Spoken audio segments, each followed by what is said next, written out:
To mark his 1 year in office, President Joe Biden is admitting that the pandemic has exhausted and demoralized many Americans.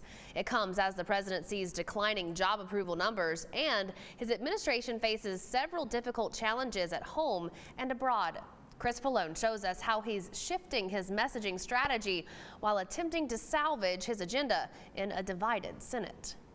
So help you God. So help me God. On the last day of his first year in office, a time to look back and ahead for President Biden. His public approval rating lower at this point in his presidency than his most recent Democratic predecessors, the ongoing pandemic looming over everything. The White House has had success in getting people vaccinated and passed a COVID relief bill without any Republican votes. But long lines for scarce COVID tests and confusing messaging from federal officials has left people frustrated and fatigued. I know this remains frustrating. Believe me, it's frustrating to me.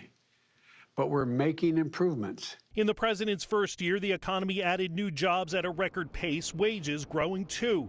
But record inflation and high gas prices have many families on edge, wondering how they'll make ends meet. If he can get his economic numbers up, it'll go a long way towards recovering politically. Republicans paint a bleak picture with the midterm elections fast approaching. The worst inflation in 40 years, a seemingly endless pandemic.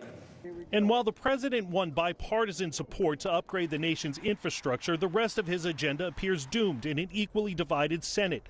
The Build Back Better spending bill and voting rights protections remain stalled. He was elected to a 4-year term, and he's been in office for 1 year. Then there are the foreign policy challenges. The president kept his promise to end the war in Afghanistan. The withdrawal, chaotic. 13 Americans died.